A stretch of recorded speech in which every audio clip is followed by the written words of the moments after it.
Bismillahirrahmanirrahim. Assalamualaikum warahmatullahi wabarakatuh.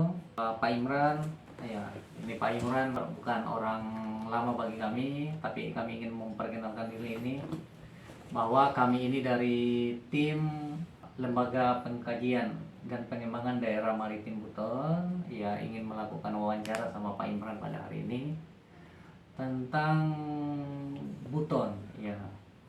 Kami kenapa Pak Imran yang kami pilih sebagai orang yang kami perlu wawancara karena selama ini Pak Imran di mata kami ini merupakan orang Buton yang konsen, ya, jadi pada masalah-masalah budaya Buton pada masa kini dan masa lalu tentunya. Ya, mungkin sangat menarik Pak Imran jika kemudian menceritakan kepada kami tentang siapa itu sebenarnya orang Buton. Terima kasih banyak Pak Firman. Langsung saja mungkin sebenarnya Buton itu bisa kita sebut nama pulau.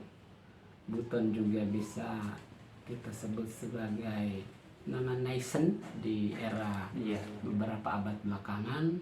Terus kemudian Buton juga bisa merujuk pada wilayah ex Kesultanan Buton atau wilayah ex Kerajaan Buton.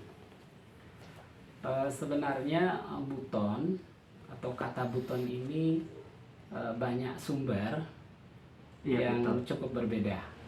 Ada yang menyebut Buton itu berasal dari kata butuni, ya. Nah, dalam bahasa Arab berarti perut. Ada pula yang menyebut Buton itu asal kata butun, ya. Dan nama Buton itu sebenarnya juga tertulis dalam banyak naskah-naskah Melayu, ya, naskah-naskah masyarakat Buton atau Kesultanan Buton dalam bahasa Melayu menulisnya Butun.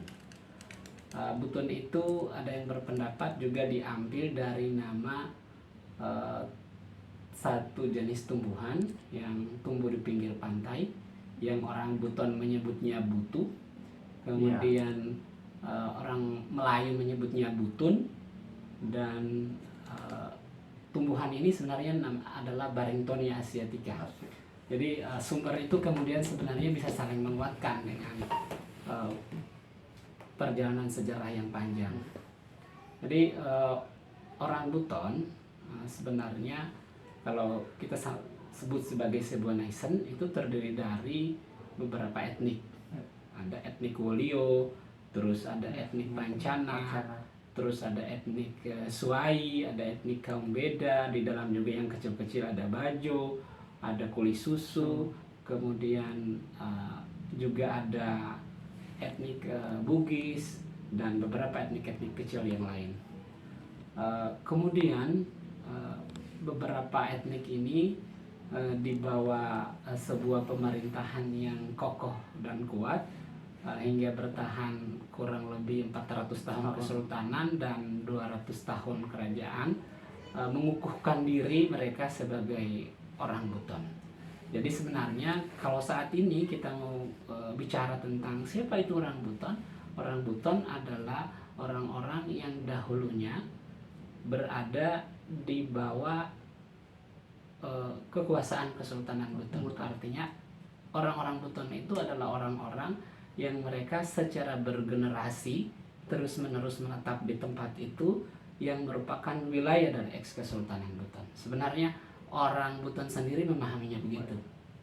Wilayah, maaf saya potong Pak Imran, wilayah Buton pada zaman dulu itu sekitar daerah mana saja Pak Imran?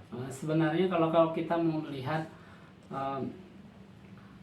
sebaran kabupaten kota saat ini, ya, Kota Bau-Bau masuk, terus kemudian Buton Selatan, Kabupaten Buton, Buton Utara, terus kemudian Kabupaten Buton Tengah, Wakatobi, Kabupaten Muna, Muna Barat, kemudian Bombana, kemudian ada juga Buton Utara. Jadi kira-kira sekitar 10 kabupaten kota. Iya. Nah, wilayah itulah yang kemudian menjadi wilayah Kesultanan Buton. Kira-kiralah lebih dari setengah wilayah Provinsi Sulawesi Tenggara saat ini. Itu yang real ya, karena kalau kita lihat batasnya itu, kalau kita ambil dari paling timur sana ada Pulau Moromahu, terus kemudian ke selatan ada Pulau Kawi-Kawia, terus kemudian arah barat sana ada Pulau Sabori, terus kemudian sampai Pulau Wawoni. Jadi ada itu merupakan wilayah Kesultanan Buton yang paling akhir ya. Kemudian ada juga yang menyampaikan beberapa abad belakangan Pulau Selayar juga pernah masuk. Walaupun itu juga memang masih kita butuh data-data yang lebih konkret lagi, yang bisa dipertanggungjawabkan, yang lebih ilmiah lagi. Tapi yang saya sebutkan tadi itulah minimal orang Buton adalah orang yang secara bergenerasi-generasi menetap di wilayah itu yang termasuk wilayah ex Kesultanan Buton. Kira-kira orang Buton mendefinisikan diri seperti itu. Pak Imran, ini saya kalau kita membaca beberapa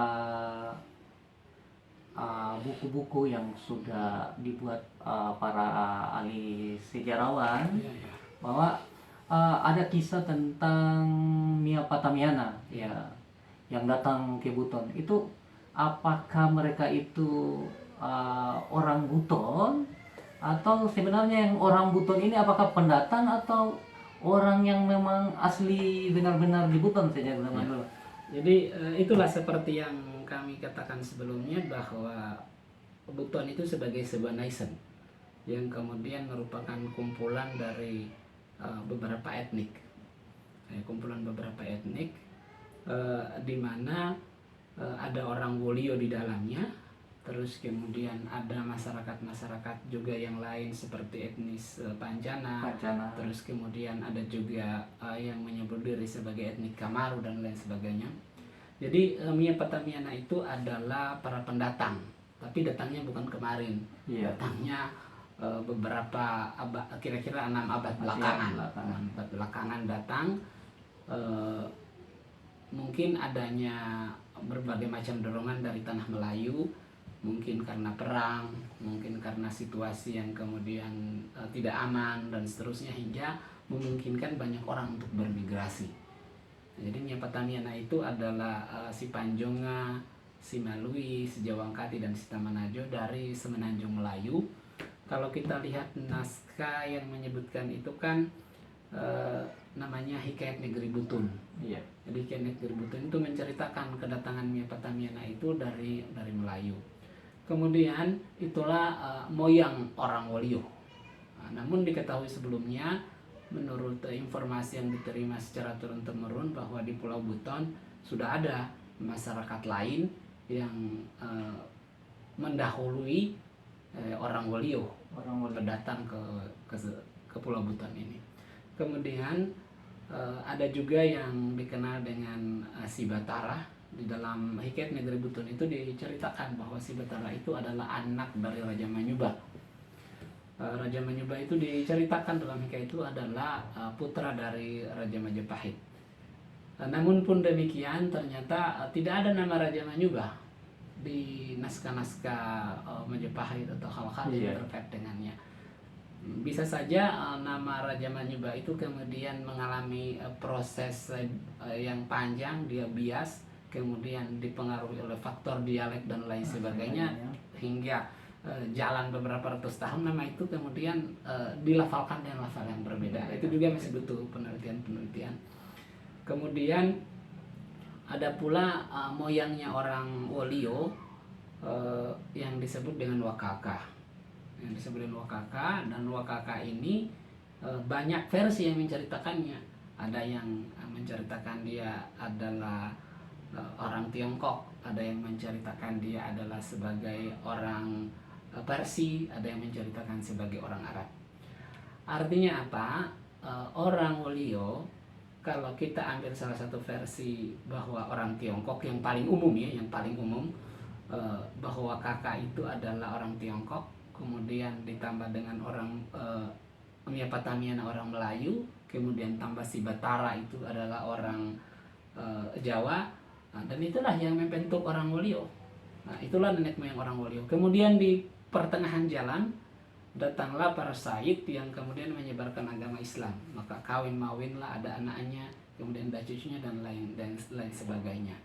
Nah, ada kita ketahui si Abdul Wahid meninggalkan 3 orang putri, terus 1 orang putra, terus kemudian para sayyid-sayyid yang lain seperti Syarif Muhammad, terus kemudian banyak lagi, sehingga pembentuk cikal bakal komunitas atau masyarakat Wolio itu dari keturunan Tiongkok, kemudian dari keturunan Arab, dari keturunan Melayu dan keturunan Jawa. Kemudian ini bergabung, terbentuklah orang Wolio, yang ketika orang Wolio itu kita jejer 10 orang, pasti beda mukanya, beda hidungnya, beda matanya, beda rambutnya. Itu padahal mereka dari satu keturunan yang sama. Kalau dilihat dirunut dari silsilahnya. Nah, itulah yang kemudian memang bahasa Wolio itu juga dipengaruhi oleh bahasa Melayu. Nah, itu ciri yang bisa kita lihat. Bahasa Wolio dipengaruhi bahasa Melayu, sebahagian bahasa-bahasa dalam bahasa Wolio juga dipengaruhi oleh bahasa Arab, sebahagian juga ada bahasa-bahasa lokal. Nah, seperti bahasa Kamaru juga ada kemiripannya dengan bahasa Wolio. Itulah yang kemudian masih butuh riset-riset yang lebih jauh, lebih mendalam, sehingga ini bisa ditahu dengan pasti dari jalur sejarah, mungkin dari antropologi. Tapi lebih bagus lagi mungkin ada penelitian yang sifatnya secara mikrobiologi, secara genetis. Orang Wolio bisa diambil rambutnya, bisa diambil mungkin kulitnya, diperiksa di lab DNA-nya seperti apa. Terus kemudian orang Wolio lagi yang lain dilihat seperti apa, sehingga asal usul orang Wolio itu bisa saling melengkapi dari sejarahnya, dari kemudian bagaimana dipandang secara antropologi, terus bagaimana dilihat secara mikrobiologi.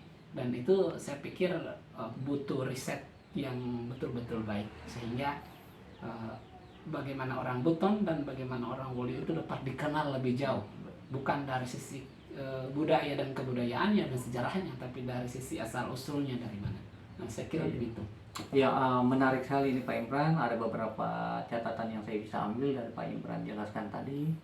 Yang pertama, berarti kalau kita berbicara tentang orang Buton, berarti itu dia dalam konteks yang sangat luas, beberapa etnik ya.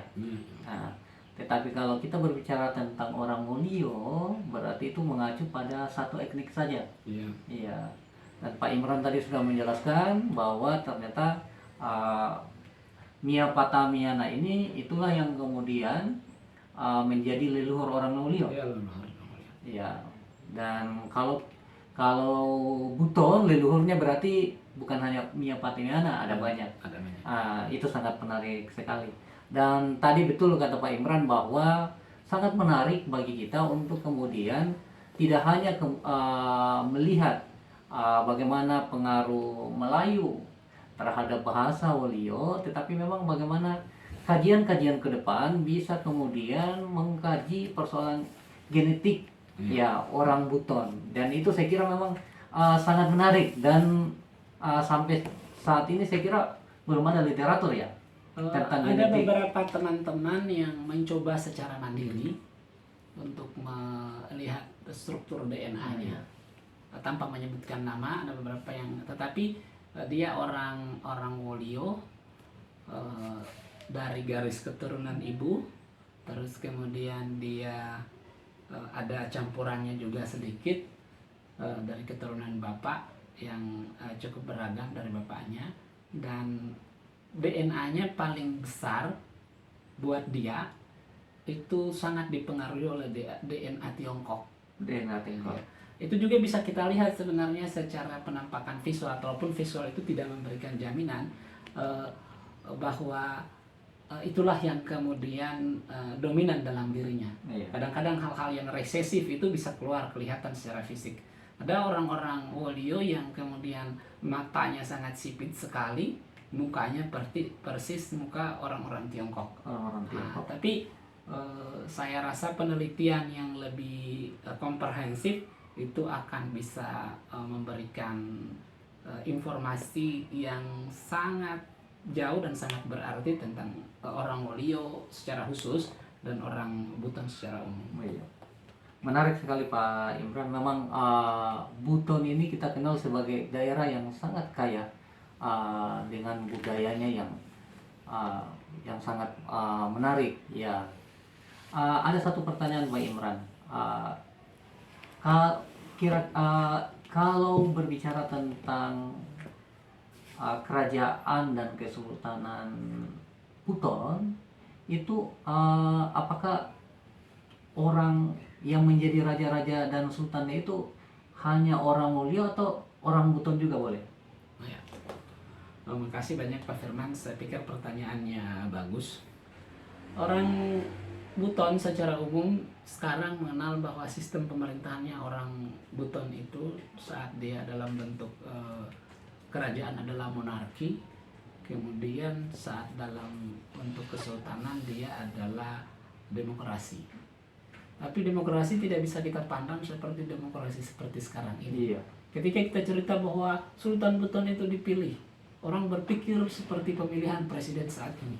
Nah, sebenarnya tidak seperti itu. Ada beberapa penulis yang mengatakan bahwa sebenarnya sistem suksesi kepemimpinan di Buton itu adalah demokrasi arsitokrat.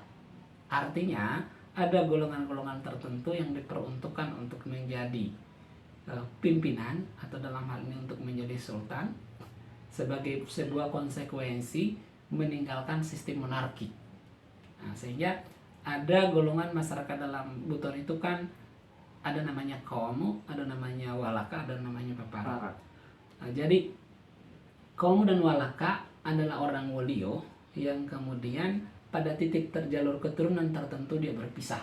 Nah, dia berpisah, tetapi berasal dari asal usul keturunan Wakaka, Sibatara, dan Miapatamiana tadi. Nah, kemudian ada golongan masyarakat Papara. Papara itu bahasa Wolio, artinya rakyat. Nah, ada masyarakat yang kemudian di luar orang Wolio, etnik-etnik orang Wolio yang kemudian dahulu dengan sistem yang dianut oleh Kesultanan Buton yang tidak monarki lagi, tetapi hanya memperuntukkan golongan kaum sebagai pemimpin, sebagai raja, dalam hal ini ya sultan lah di waktu itu. Nah, dari sinilah kemudian sultan akan dipilih oleh kelompok masyarakat Walaka yang punya lembaga sendiri yang namanya Siolimbona. Ada 9 orang yang akan memilih sultan dari golongan kaum. Jadi golongan kaum ini berhak untuk dipilih tapi tidak berhak memilih. Golongan Walaka ini berhak memilih tapi tidak berhak untuk dipilih.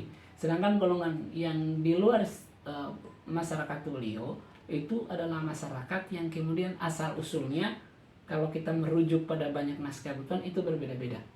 Asal usulnya itu satu, ada namanya Siolipuna.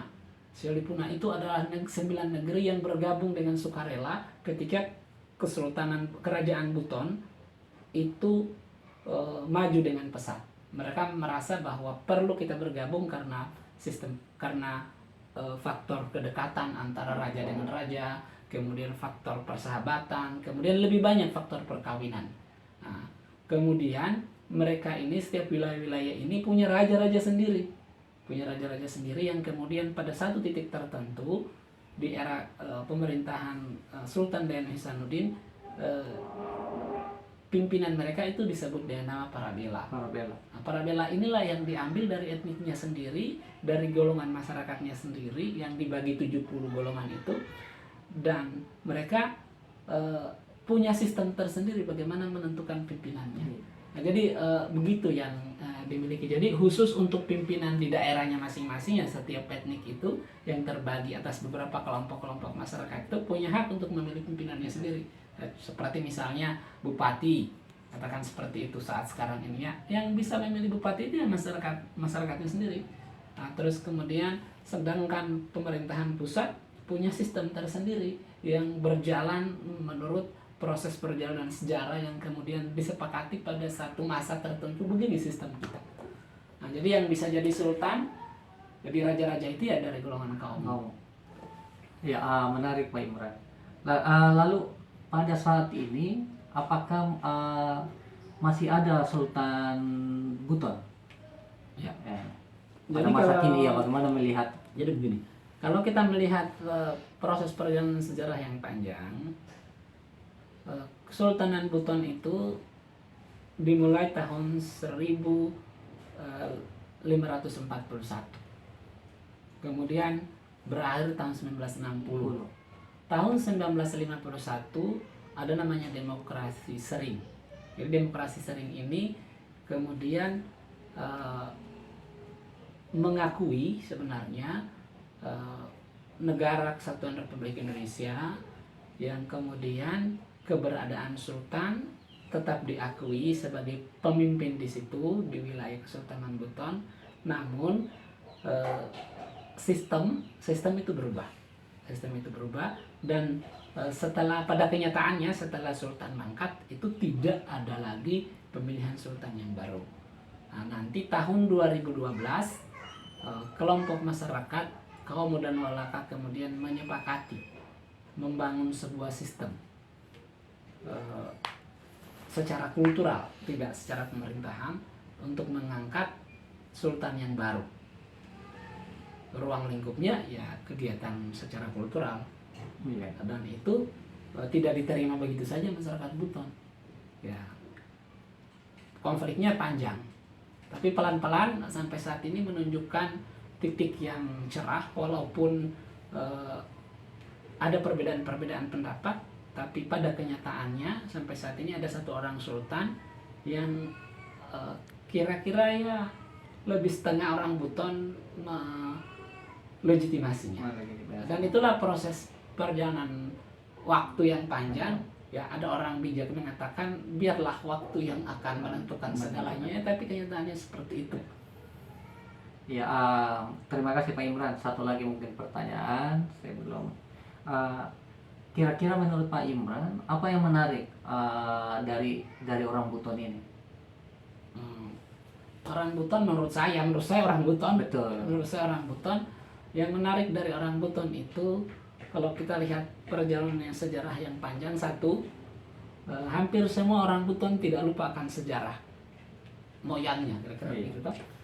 Itu bisa kita lihat dari orang tua sampai anak-anak kecil itu masih bisa bercerita tentang sejarah daerahnya, walaupun ada yang benar, ada yang salah, di luar benar dan salahnya ya. Tetapi mereka punya sistem secara sosial, secara kultural, bahwa menceritakan generasi kita sebelumnya itu adalah sebuah kebanggaan. Ya. Itu apalagi di kelompok masyarakat Wolio itu adalah hal yang sangat dominan sekali. Iya. Ya, sampai saat ini itu satu yang menarik. Kemudian yang kedua, orang Buton dalam menentukan sesuatu hal, dalam menentukan keputusan sesuatu hal pasti alot. Ya, kenapa? Pertama, pasti diwarnai oleh perbedaan pendapat. Dan perbedaan pendapat itu adalah hal yang lumrah terjadi. Tidak ada seorang pun, misalkan seseorang tetua atau orang yang berhenti, kalian dengarkan saya, tidak ada itu begitu. Karena di sisi lain akan ada orang-orang yang kemudian dari golongan muda yang kemudian bilang, saya juga punya pendapat seperti ini. Jadi bagaimana secara kultural orang Buton memberikan kebebasan untuk berbicara, itu hal yang biasa. Iya. Nah, itu yang kedua ya, yang menarik yang kedua. Kemudian menarik yang ketiga, bahwa secara kalau kita melihat perjalanan sejarah, bahwa orang Buton adalah orang yang kemudian mampu bertahan secara sangat baik di tengah perubahan-perubahan sosial, di tengah perubahan-perubahan politik.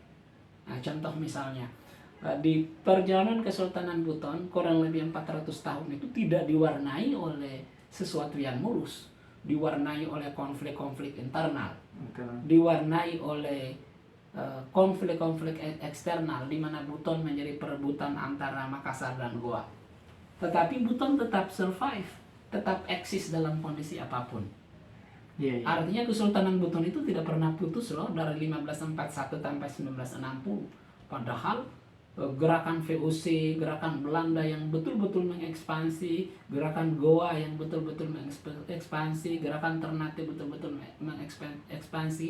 Tapi Buton adalah sebuah kesultanan yang berada di antara tiga kekuatan superpower yang mampu survive sampai bergabung dengan Negara Kesatuan Republik Indonesia. Kemudian Buton merupakan salah satu kesultanan yang tetap eksis dalam situasi dan kondisi apapun, dan ini menjadi sebuah pembelajaran yang berarti tentang bagaimana Buton menempatkan dirinya di antara Goa, Ternate, dan VOC. Itu sebuah pembelajaran politik yang sangat berarti buat generasi Buton. Katanya Soekarno, jas merah. Jas merah. Jadi kita tidak boleh lupa dengan sejarah. Jika orang Buton, generasi Buton saat ini mau belajar dari sejarahnya, maka dia akan belajar tentang bagaimana mempertahankan diri di antara pengaruh-pengaruh global yang luar biasa. Itu juga mungkin bisa menjadi sebuah pembelajaran buat bangsa ini. Bagaimana Indonesia bisa survive di antara kekuatan China dan kekuatan Amerika. Juga bisa melihat bagaimana Buton bisa eksis, survive, mempertahankan negaranya di antara ancaman Goa, Ternate, dan VOC. Itu yang ketiga ya. Terus kemudian yang unik lagi yang menurut saya bahwa orang Buton sebenarnya punya kesatuan atau persatuan yang luar biasa besar. Ketika kita di perantauan misalnya, siapapun orangnya yang merasa diri orang Buton ketika mendengarkan lagu-lagu misalnya Tanah Wolio atau lagu-lagu yang lain terpanggil hatinya. Terpanggil hatinya walaupun juga dimiliki oleh banyak etnik-etnik lain di selain orang Buton, tapi menurut saya itu merupakan sebuah kekuatan yang luar biasa besar juga bagi orang Buton untuk kembali bersatu. Kemudian keunikan yang terakhir menurut saya bahwa orang Buton adalah masyarakat perantau. Orang Buton adalah masyarakat yang kalau kita katakan juga dulu dahulu adalah masyarakat pelaut, masyarakat yang berdiaspora. Masyarakat yang berdiaspora, tidak semua masyarakat laut, tidak semua etnik itu termasuk etnik yang berdiaspora. Ada etnik yang kemudian dengan tidak menyebut etnik mana ya, sebagai sebuah etika yang baik, bahwa dia hanya mampu bertahan dan mundur ke pedalaman-pedalaman dan tidak mampu menjadi sebuah bangsa atau sebuah etnik yang kemudian mampu keluar dari wilayahnya sendiri, dalam arti ini berdiaspora. Dan salah satu masyarakat yang berdiaspora itu orang Buton loh, dan tidak mudah itu berdiaspora.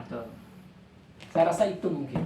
Tapi kalau saya melihat wajahnya Pak Imran ini ada mirip, tidak hanya orang Buton. Tadi kan Pak Imran cerita orang Buton dari pengaruh Cinanya ada.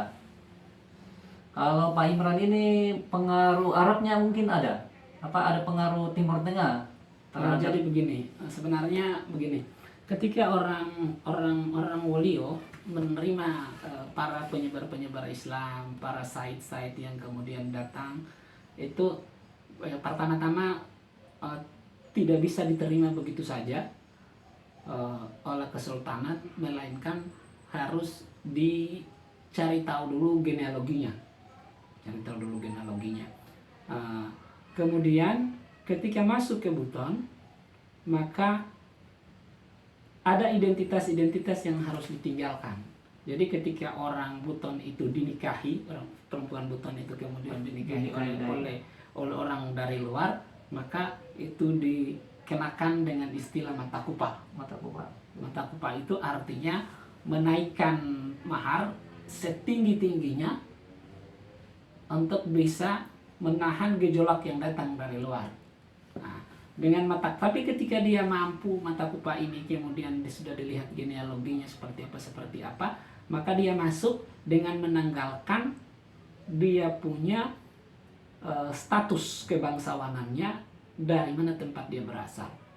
Nah, contoh parasite itu banyak sekali turunan parasite yang kemudian hanya ditahu bahwa itu turunannya, tetapi genealoginya tidak lagi mengacu pada secara apalagi namanya patrilinear. Anak-anaknya tidak harus patrilinear lagi.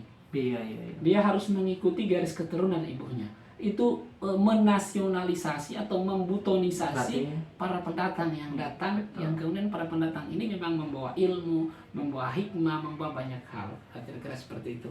Kalau Pak Firman tanya saya tadi, adalah, tapi sebagai sebuah bentuk etika yang baik, kami tidak harus menyebutkan itu. Tetapi kalau kami melihat dari silsilah, adalah seperti Ada itu. pengaruh dari Setidaknya yang kami bisa sebutkan ya Syekh Abdul Wahid bin Zaid Sulaiman Al-Fatani, itu yang pertama datang ke Buton tahun 1541.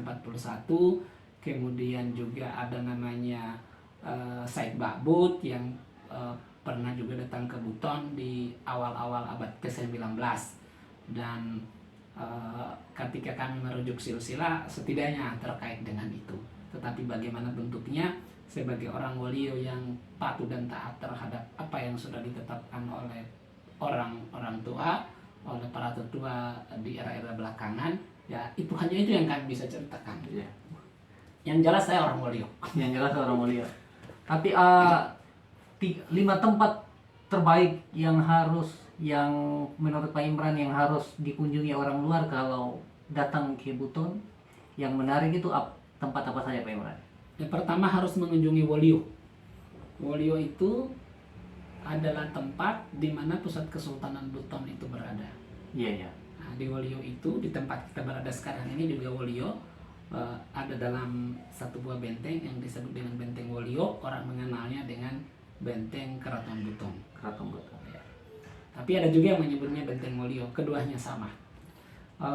Kemudian di sana ada Masjid Agung Keraton, ada makam para sultan-sultan, ada tempat pelantikan raja dan sultan, ada Batu Wolio dan seterusnya. Banyak destinasi wisata yang ada di sana, dan orang mengatakan tidak tiba di Wolio atau tidak tiba di Buton sebelum menginjakan kaki di Wolio itu sendiri. Di dalam Benteng Keraton itu spesifik orang menyebutnya Batu Wolio, ada batu di sana di belakang makam Sultan Merhum. Orang mengatakan bahwa kalau tidak sampai di Batu itu tidak sampai ke Wolio.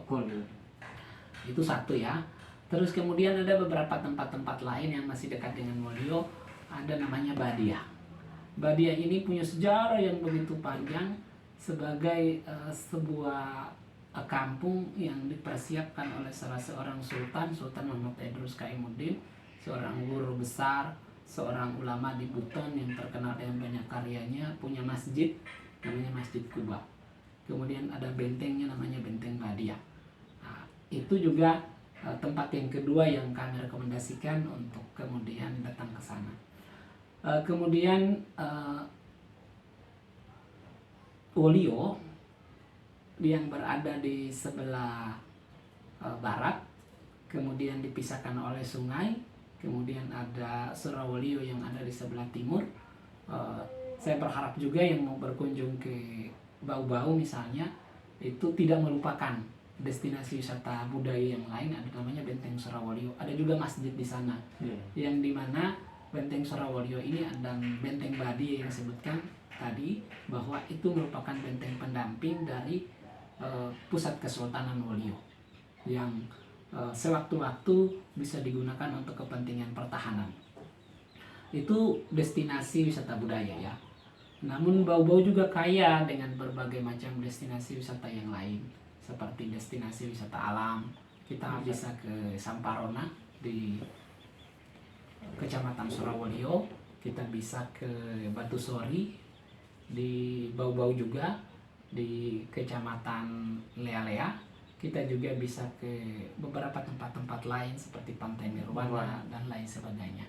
Yang jelas berwisata ke Bau-Bau cukup komplit. Ada wisata budaya, ada juga wisata alam yang jaraknya juga tidak terlalu jauh, sehingga bisa dalam satu hari kita bisa menikmati beberapa destinasi wisata. Saya rasa itu mungkin Pak. Ya, terima kasih Pak Imran. Pak Imran sudah bercerita begitu sangat baik kepada kita tentang orang Buton. tentang, tidak hanya tentang orang Buton, tentang bagaimana kalau kita mau jalan-jalan di Buton, ternyata ada banyak tempat wisata di Buton yang bisa kita kunjungi.